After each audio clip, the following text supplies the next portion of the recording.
the Shadow's Crown. The sacred chamber beneath Hyrule Castle had not been disturbed for 3 centuries, yet Princess Zelda found herself drawn to its ancient stones like a moth to flame. The Triforce hummed with an otherworldly resonance that made her bones ache, its golden light casting dancing shadows that seemed to writhe with malevolent purpose. "Your Highness," Link's voice echoed from the entrance, concern threading through his words. "The sages warned against entering this place alone." Zelda turned, her silk gown rustling against the cold stone floor. "The darkness grew stronger each day, Link. I can feel it pressing against the barriers of our world like water against a dam. If we don't act soon—" She left the sentence unfinished, but they both understood the implications. The hero of Hyrule stepped into the chamber, his master sword singing softly in its sheath. "Then we face it together, as we always have." But Zelda shook her head, her golden hair catching the Triforce's ethereal glow.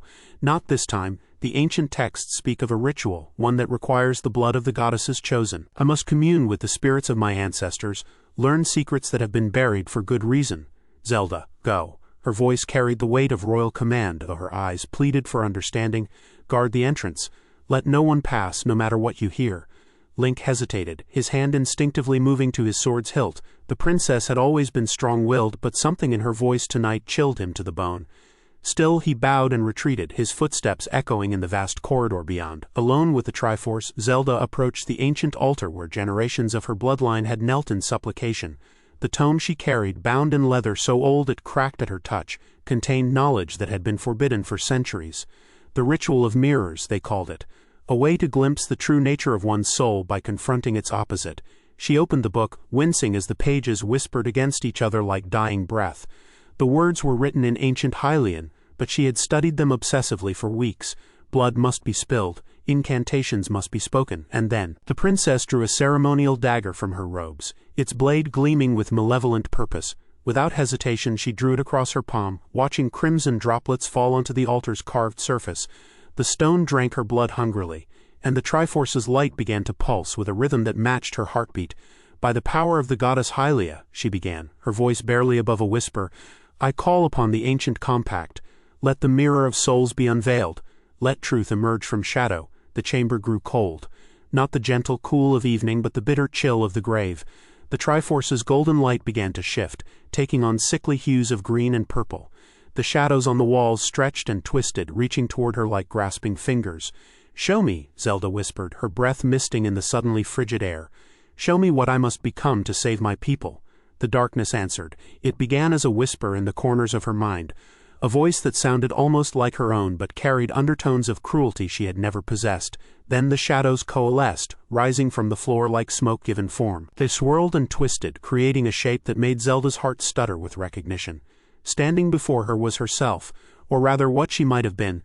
This other Zelda wore the same face, the same golden hair, but her eyes held depths of malice that seemed to stretch into infinity. Her gown was a mirror of Zelda's own, but where the princess wore white silk, this shadow self was draped in fabric that seemed to absorb light itself.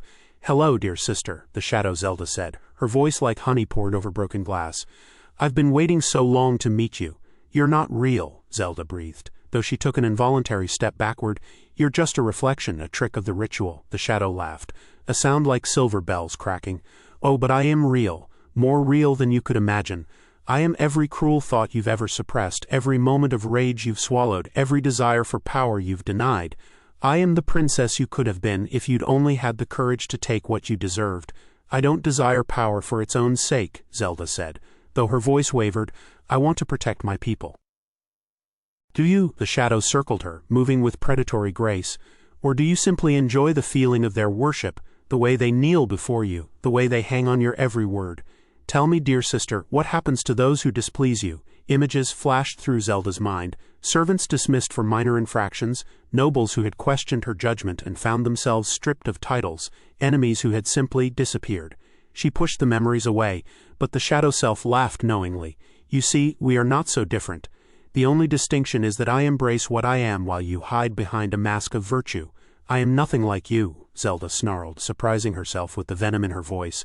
"Aren't you?" The shadow approached the altar, her fingers trailing across the stone where Zelda's blood had fallen. "Then why did you perform this ritual? Why risk unleashing forces beyond your comprehension? Could it be that you're tired of being the helpless princess, always waiting for your green-clad hero to save the day?" The words hit closer to home than Zelda cared to admit. How many times had she stood helpless while others fought her battles? How many times had she been captured, used as a pawn in games of power while the real players moved pieces around her? I want to be strong enough to protect what matters, she said quietly. And I can give you that strength. The shadow extended her hand, and Zelda could see darkness writhing beneath her pale skin like living smoke. All you have to do is accept me. Let me in, and you'll never be helpless again. Your people will bow before your power, and your enemies will tremble at your name. At what cost? Cost? The shadow tilted her head, genuinely puzzled. The only cost is abandoning the illusion of your goodness. But goodness has never won wars, dear sister. Goodness has never saved kingdoms. Power does that, the will to do what others cannot. Zelda found herself reaching toward the offered hand, drawn by promises of strength she had always craved. But as her fingers neared the shadows, she caught sight of the Triforce behind her dark reflection. Even tainted by the ritual's influence, it still pulsed with the pure light of the goddess. You're wrong, she said, pulling her hand back. I've seen what true power looks like. It's not domination or fear, it's sacrifice. It's choosing to bear the burden so others don't have to. The shadow's expression twisted with rage. Foolish child, you think your precious light will save you? I am part of you now, awakened by your own blood and will. You cannot banish what you have called forth. Maybe not, Zelda said, her voice growing stronger, but I can choose which part of myself to feed. The shadow lunged forward, no longer content with words. Her touch was like ice and fire combined, sending shockwaves of pain through Zelda's body. But the princess did not flinch. Instead, she pressed her bleeding palm against the Triforce, feeling its power flow through her like liquid starlight. I am Princess Zelda of Hyrule, she declared, her voice echoing with divine authority. I am the heir of the goddess Hylia, protector of the innocent, guardian of the sacred realm. I accept my darkness, but I will not be ruled by it. The shadow screamed as light began to pour from the Triforce. Not the sickly glow it had possessed before, but pure, cleansing radiance. You cannot destroy me, I am part of you. I'm not trying to destroy you, Zelda said, her form beginning to glow with inner light. I'm trying to understand you. You are my fear, my anger, my desperation to be more than I am. But you are also my strength, my determination, my refusal to give up when all seems lost. The shadow's form began to waver, her edges blurring as the light intensified. What are you doing? I'm making peace with my darkness, Zelda replied. I'm accepting that I am not perfect, that I have capacity for both great good and terrible evil. But I will always choose to walk in the light. The shadow's scream became a wail of anguish that seemed to shake the very foundations of the castle. But gradually the sound changed, becoming something almost like relief. The dark reflection began to fade, but as she did, she spoke one last time. Remember me, dear sister. Remember that the capacity for darkness makes your choice of light meaningful. Without shadow there can be no appreciation of the sun. And then she was gone, leaving only Zelda standing before the Triforce, which had returned to its pure golden radiance. The princess felt different, not weaker but more complete. She understood now that strength came not from denying one's darkness but from acknowledging it and choosing to rise above it. Link's voice echoed from the corridor beyond. Princess, I heard screaming. Are you all right?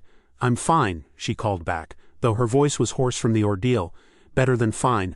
I've found what I was looking for.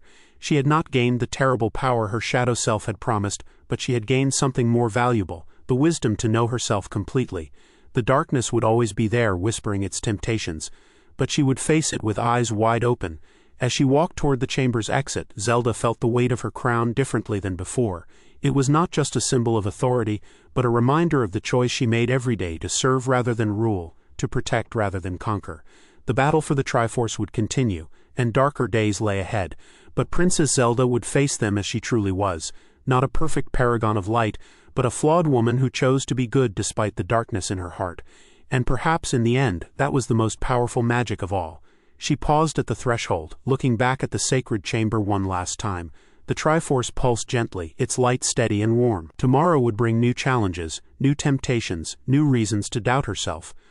But tonight she had learned that being a true princess meant more than wearing a crown or wielding power. It meant having the courage to face the darkest parts of oneself and choose to be better. The shadow was gone, but its lesson remained, and Princess Zelda, heir to the goddess and guardian of Hyrule, walked forward into whatever darkness awaited, carrying her light like a shield against the endless night.